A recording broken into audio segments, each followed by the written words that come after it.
So I've had a problem with this new cartridge, which is a compatible cartridge to the Brother, and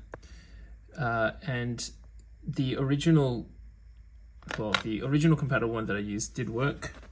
So if I put that in there, it actually will say that it works. But when I bought the new one, if I put it in, look what happens. This is the new one that I just bought, and I put that in. It says that you can't detect.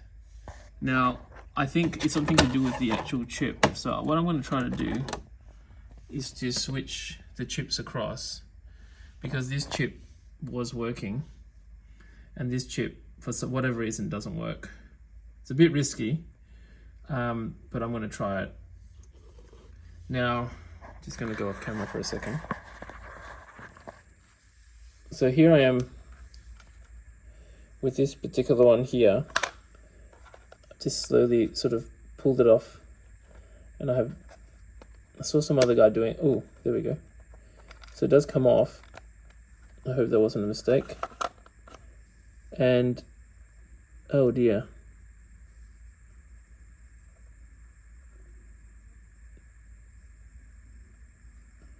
So I wonder whether, okay, so it's I'm afraid of taking this off actually, because if I take it off the other one, I may not be able to put it back on, and then it's just stuffed and I can't return it back to the shop that I bought it from.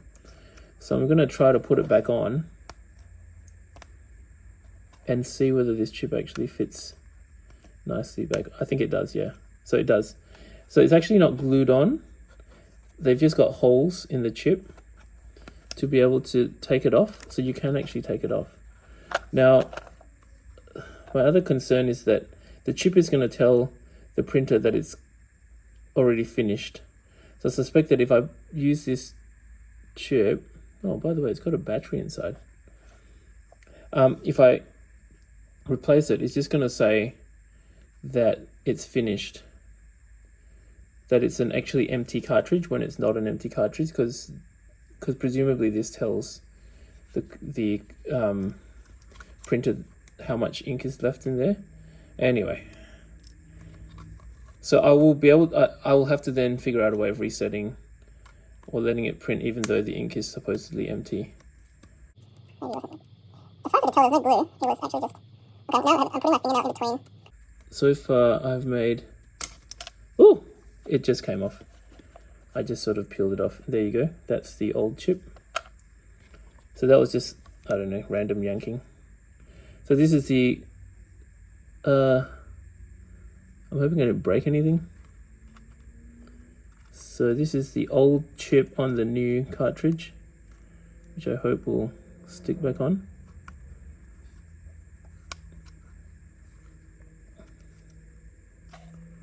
Hope you guys can see what I'm doing, because I can't see my camera.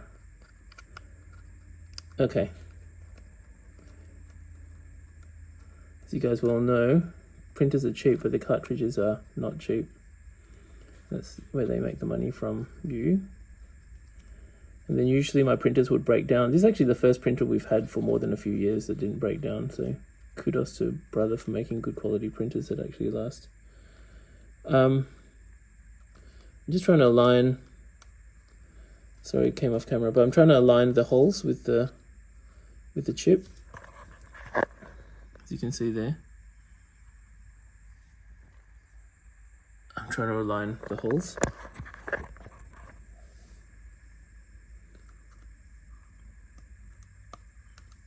I'm just going to take it off camera for a sec because I need to see it a bit closer up.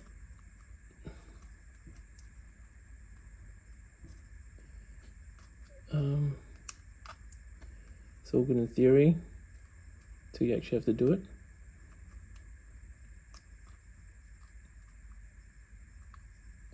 I think some of the other chips are smaller. I only have 2 bobs to put it in.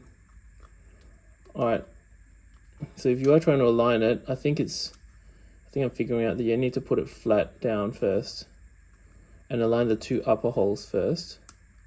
Yeah, and then don't worry too much about the bottom ones. Okay, so this looks like... Okay, so quick tip. That took me too much fiddling around. So what you're trying to do is you're aligning the two top ones first, then push it down, and then the two bottom ones will sort of fall into place. I was trying to align the bottom ones, which is why it took so long. Moment of truth.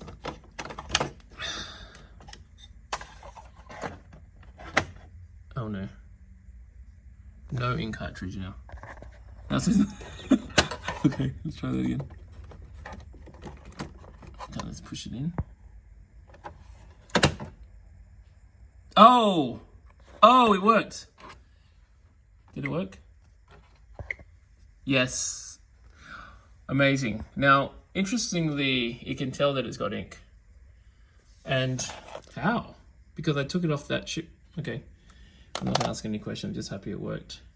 So this is the dud chip. And the other one worked. Hallelujah.